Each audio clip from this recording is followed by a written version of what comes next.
कहते हैं कि ये 5 स्त्रियां विवाह के बाद भी कुंवारी कहलाती हैं। श्रोता बंधुओं, आज की कहानी बड़ी ही गजब कहानी है। आप सभी मित्र बंधुओं, दर्शक भाइयों से मेरा निवेदन है कि इस कहानी के साथ कहानी की समाप्ति तक और अंत तक बने रहे। मित्रों, आज इस कहानी में हम जानेंगे कि आखिर वे कौन सी ऐसी 5 स्त्रियां हैं जो विवाह के बाद भी कुंवारी कहलाती हैं। मित्रों, इसलिए आप सभी मित्रों से, दर्शक बंधुओं से मेरा एक बार पुनः निवेदन है कि इस कहानी के साथ कहानी की समाप्ति तक बने रहे। मित्रों, इस वीडियो को शुरू करने से पहले और आप सभी का ज्यादा समय बर्बाद ना करते हुए एक बात और कहना चाहूंगा। यदि आप लोगों ने अभी तक हमारे YouTube चैनल ज्ञानवर्धक कहानी को सब्सक्राइब नहीं किया तो मित्रों, हमारे चैनल ज्ञानवर्धक कहानी को सब्सक्राइब अवश्य कर दीजिएगा, क्योंकि मित्रों, आप लोगों के एक सब्सक्राइब करने से हमारा परिवार बढ़ता है, जिससे आप लोगों को हर दिन इसी तरह नई नई ज्ञानवर्धक कहानियां सुनने को प्राप्त होंगी। तो बंधुओं, आइए आप सभी मित्रों का ज्यादा समय बर्बाद ना करते हुए आज की इस कहानी में हम जानते हैं कि आखिर वे कौन सी 5 ऐसी महिलाएं हैं जो विवाह के बाद भी कुंवारी कहलाती हैं। दर्शक बंधुओं, एक बार भगवान इंद्रदेव इंद्रलोक पे बैठे बैठे बहुत बोर हो चुके थे। तो भगवान इंद्रदेव ने सोचा कि क्यों ना थोड़ा बहुत धरती लोक पर भ्रमण किया जाए। तो मित्रों, यह सोचकर भगवान इंद्रदेव धरती पर भ्रमण करने के लिए चल दिए। उसी समय भगवान इंद्रदेव आकाश की हवाओं में उड़ रहे थे। तभी उड़ते उड़ते वे एक जंगल में पहुंच गए। दर्शक भाइयों, तभी भगवान इंद्रदेव की नजर पड़ी कि एक जंगल में एक कुटिया के पास एक सुंदर स्त्री अपने केस सुखा रही है। मित्रों, उस स्त्री की उस सुंदरता को देखकर भगवान इंद्रदेव बड़े ही मोहित हो गए। श्रोताओं, वह स्त्री कोई और नहीं बल्कि महान तपस्वी गौतम ऋषि की पत्नी अहिल्या थी। दोस्तों, भगवान इंद्रदेव को इस बात का तनिक भी पता नहीं था और नादानी में आकर भगवान इंद्रदेव की मन में, हृदय में उस स्त्री अर्थात अहिल्या का चेहरा छप गया। मित्रों, आज तो भगवान इंद्रदेव उस स्त्री के मुख को और तेज को देखकर वहां से इंद्रलोक को पधार गए, परंतु भगवान इंद्रदेव के मन में केवल वही स्त्री बार बार आ रही थी। श्रोता बंधु मित्रों, तभी भगवान इंद्रदेव भगवान चंद्रदेव के पास जाते हैं और भगवान चंद्रदेव के पास जाकर भगवान चंद्रदेव को अपने हृदय की बात बताते हैं और कहते हैं कि मित्र, कल मैं धरती के भ्रमण के लिए गया था। मैंने उसी भ्रमण के समय एक जंगल में एक सुंदर स्त्री को देखा। उस स्त्री के देखकर उस स्त्री का छाया मेरे हृदय में बस गया। हे चंद्रदेव, अब मैं चाहते हुए भी उस स्त्री के उस मुख के तेज को भुला नहीं पा रहा। बताओ, आखिर मेरे साथ यह क्यों हो रहा है? बल्कि आपको तो पता ही है कि उस स्त्री से भी ज्यादा सुंदर स्त्री अप्सराएं हमारे इंद्रलोक में भरी पड़ी हैं। परंतु बताओ, अब मैं क्या करूं?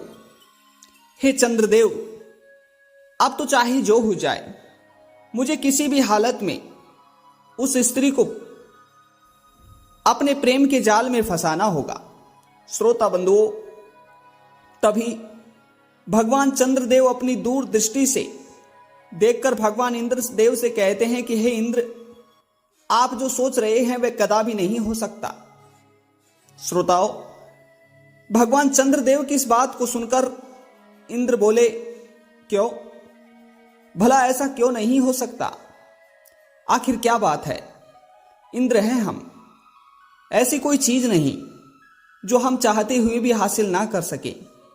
श्रोता बंधुओं, तभी भगवान चंद्रदेव इंद्र से कहते हैं कि हे इंद्रदेव, आप जिस सुंदर स्त्री की बात कर रहे हैं वह स्त्री महान तपस्वी गौतम ऋषि की पत्नी अहिल्या है, और आपने उसके बारे में सोचकर भी बहुत बड़ी भूल की है। मुझे तो लगता है कि इसका भी पाप आपको भोगना पड़ेगा।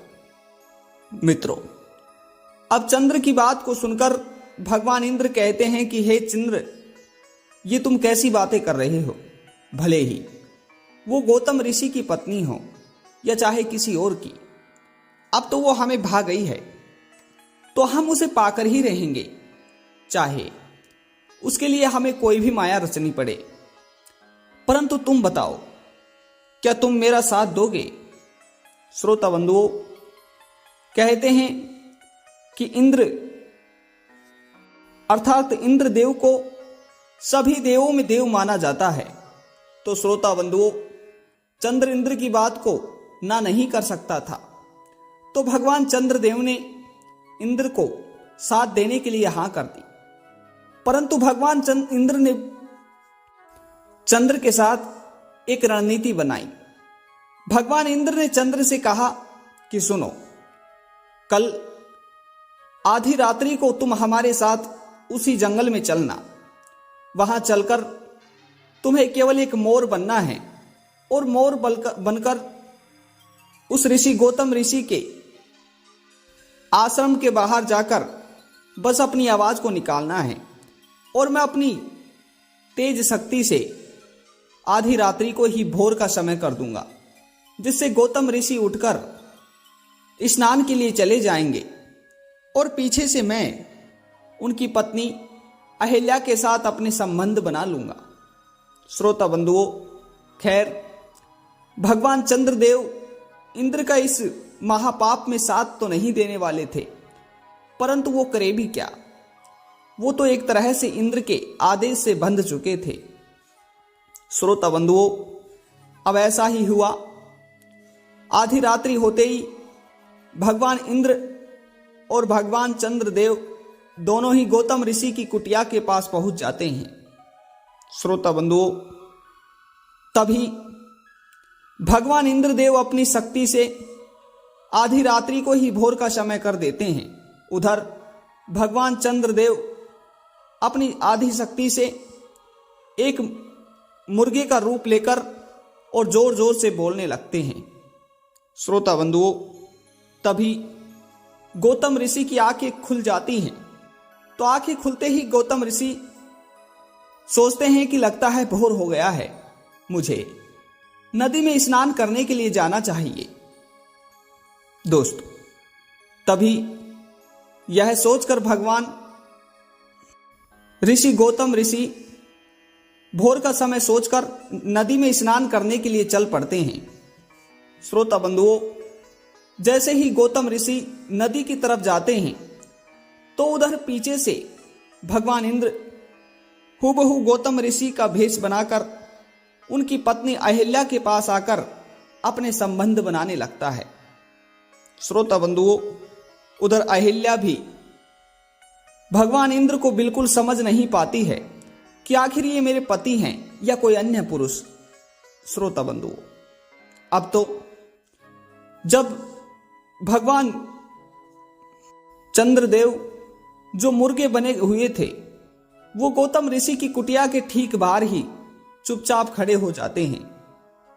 दोस्तों, उधर गौतम ऋषि जब नदी के किनारे पहुंचते हैं तो वह देखते हैं कि आज ना तो कोई पंछी डालों पर बैठे हैं, ना ही जंगल के जानवर जो पानी पीने के लिए सुबह सुबह आ जाया करते थे, आज तो वह भी नहीं आए। मित्रों, यह सब देखकर गौतम ऋषि समझ चुके थे कि हो ना हो यह किसी ने माया रची है। श्रोता बंधुओं, अब उस माया को पहचान कर गौतम ऋषि अपने उल्टे पैर कुटिया की तरफ जाते हैं जैसे ही गौतम ऋषि उस कुटिया की तरफ जाते हैं तो गौतम ऋषि अपनी कुटिया के बाहर भगवान चंद्रदेव को खड़ा देख लेते हैं। श्रोता बंधुओं, जैसे ही गौतम ऋषि अपनी कुटिया के भीतर घुसते हैं तो वह देखते हैं कि उनकी पत्नी अहिल्या के साथ हूबहू उनकी शक्ल का कोई पुरुष संबंध बना रहा है। मित्रों, यह देखकर गौतम ऋषि को बहुत क्रोध आता है और गौतम ऋषि अपनी पत्नी को श्राप दे देते हैं कि हे वेश्या, हे दुष्ट स्त्री, आज तुमने मुझे छोड़कर किसी अन्य पुरुष से संबंध बनाए हैं। जाओ, मैं तुम्हें श्राप देता हूं कि तुम आजीवन यहां पर एक पत्थर की मूरत बनकर खड़ी रहोगी। श्रोता बंधुओं, उधर भगवान इंद्रदेव अपने असली रूप में आ जाते हैं। तभी भगवान इंद्रदेव गौतम ऋषि के चरणों में गिरकर माफी क्षमा याचना मांगने लगते हैं। दोस्तों, भगवान इंद्रदेव कहते हैं कि हे ऋषि, आप मुझे माफ करें, मुझसे घोर पाप हुआ है। मैंने वासना में भसीभूत होकर बहुत घोर पाप कर दिया है। श्रोता बंधुओं, गौतम ऋषि बड़े ही तेजस्वी और बड़े ही क्रोधी स्वभाव के थे। दोस्तों, उनसे रहा नहीं गया और उन्होंने इंद्र को हजारों योनियों का श्राप दे दिया। मित्रों, तो ये थी कहानी। अब आइए आप लोगों को बताते हैं कि आखिर वे कौन सी ऐसी 5 महिलाएं हैं जो विवाह के बाद भी कुंवारी ही कहलाती हैं। मित्रों, वाल्मीकि रामायण के बालाकांड में देवी अहिल्या का उल्लेख मिलता है। श्रोता बंधुओं, अहिल्या रूपवान होने के साथ ही संस्कारी, सुशील और पतिव्रता नारी थी। श्रोता बंधुओं, अहिल्या का विवाह ऋषि गौतम के साथ हुआ। शास्त्रों के अनुसार ऋषि गौतम एक बार स्नान के लिए जाते हैं तो मित्रों, जब पीछे से आकर भगवान इंद्रदेव उनकी पत्नी अहिल्या के साथ कुकर्म करते हैं और जब भगवान इंद्रदेव और उनकी पत्नी अहिल्या को गौतम ऋषि श्राप देते हैं तो गौतम ऋषि अपनी पत्नी से श्राप देते समय कहते हैं कि हे अहिल्या, तुमने आज घोर पाप किया है, परंतु तुम हजारों वर्षों तक यहीं एक शिला बनकर खड़ी रहोगी और त्रेता युग में जब श्री विष्णु राम अवतार लेंगे तब उनके चरण रज से ही ध्यान दृष्टिकोण होगा, अर्थात तुम्हें इस शिला से मुक्ति मिलेगी। और हाँ, आज के बाद तुम्हें लोग हमेशा कुंवारी ही मानेंगे, क्योंकि तुमने आज गैर पुरुष से संबंध बनाकर अपने विवाह जीवन को तोड़ दिया है, अपने विवाहिक बंधन को तोड़ दिया है। मित्रों, दूसरा है अर्थात दूसरी स्त्री है द्रौपदी। श्रोता बंधुओं, शास्त्रों के अनुसार द्रौपदी का जन्म यज्ञ से हुआ था। द्रौपदी सुंदर, धैर्यवान और पवित्र महिला थी। श्रोता बंधुओं, कहने को तो द्रौपदी 5 पांडवों की पत्नी थी और 5 पुत्रों की माता थी, लेकिन इसके बावजूद द्रौपदी सदा कुंवारी कहलाई। जी हाँ मित्रों, विशेष रूप से जब द्रौपदी का चीरहरण हो रहा था, जब भगवान श्री कृष्ण ने उसकी लाज बचाई थी, तभी से कहा जाता है कि भगवान श्री कृष्ण ने ही द्रौपदी को सदा कुंवारी बने रहने का वरदान दिया था। तो श्रोता बंधुओं, इसी के साथ ही तीसरी स्त्री है मंदोदरी। मित्रों, लंकापति रावण की पत्नी मंदोदरी को चीर कुमारी भी कहते हैं। मित्रों, जो कि राक्षस राज मायासुर और हेमा की पुत्री थी। श्रोता बंधुओं, मंदोदरी की मां हेमा अप्सरा थी, लेकिन पिता दैत्य कुल के थे। इस कारण मंदोदरी अत्यंत सुंदर और पहले से ही विशालकाय था। बंधुओं, रावण से विवाह का वह वर मंदोदरी को भगवान श्री शिव से मिला था। रावण से विवाह के बाद मंदोदरी ने अक्ष अर्थात अक्षय कुमार, मेघनाद और अतिकाय जैसे पुत्रों को जन्म दिया। मंदोदरी को चिर कौमार्य का वरदान प्राप्त था, इसलिए पुत्रों को जन्म देने के बाद भी उनका कौमार्य भंग नहीं हुआ और इसीलिए वह भी विवाह के बाद कुंवारी ही कही जाती है। श्रोता बंधुओं, चौथे नंबर की है तारा। तारा समुद्र मंथन से निकली अप्सरा थी। बंधुओं, तारा का विवाह बाली के साथ हुआ। बाली के भाई सुग्रीव ने छल से जब उसका वध कर दिया तो तारा ने श्री राम को कोसते हुए श्राप दिया कि वह भी अपने पति अपनी पत्नी सीता को पाने के बाद खो देंगे। साथ ही तारा ने यह भी कहा कि अगले जन्म में बाली के हाथों ही राम की मृत्यु होगी। श्रोता बंधुओं, इसके बाद द्वापर युग में भगवान विष्णु ने भगवान कृष्ण के रूप में जन्म लिया और उनके इस अवतार का अंत भी जरा नामक शिकारी के हाथों हुआ, जो कि बाली का ही दूसरा जन्म था। श्रोता बंधुओं, तारा को भी मूल कुंवारी रहने का वरदान प्राप्त हुआ था, इसलिए तारा को भी विवाह के बाद कुंवारी ही माना जाता है। तो श्रोता बंधुओं, अब 5वें नंबर की स्त्री है कुंती। बंधुओं, कुंती महल में आए महात्माओं की सेवा करती थी। एक बार महल में ऋषि दुर्वासा आए। कुंती की सेवा सत्कार से ऋषि दुर्वासा ने प्रसन्न होकर ऋषि दुर्वासा ने कुंती से कहा कि पुत्री, मैं तुम्हारी सेवा से बहुत प्रसन्न हूं, इसलिए परमात्मा एक मंत्र देता है। इस मंत्र से आप जिस देवता का स्मरण करोगी वह सामने दिखाई देगा और उसकी इच्छा पूरी होगी। कुंती का विवाह हस्तिनापुर के राजा पांडु से हुआ था, लेकिन पांडु को यह श्राप मिला था कि अगर वह अपनी पत्नी कुंती को छुएंगे तो उनकी मृत्यु हो जाएगी। मित्रों, लेकिन उन्हें इस बात की चिंता रहती थी कि उनकी पत्नी की मृत्यु के बाद कुरुवंश का समाप्त हो जाएगा। दर्शक बंधुओं, कुंती को ऋषि दुर्वासा अद्भुत मंत्र प्राप्त हुआ था, जिससे कुंती ने धर्मदेव से युधिष्ठिर, वासुदेव और भीम द्वारा इंद्र से अर्जुन को पुत्र के रूप में प्राप्त किया। इस तरह वैदिक रूप से पूर्णता के बाद भी कुंती को कौमार्य का पवित्र माना जाता है, अर्थात कुंती को विवाह के बाद भी कुंवारी माना जाता है। तो दर्शक बंधुओं, ये थी वे 5 महिलाएं जो विवाह के बाद भी कुंवारी रहती हैं, अर्थात इनको कुंवारी माना जाता है। दर्शक बंधु, ये कहानी आप सभी श्रोता बंधुओं को कैसी लगी, कमेंट बॉक्स में एक बार पुनः अवश्य बताएं।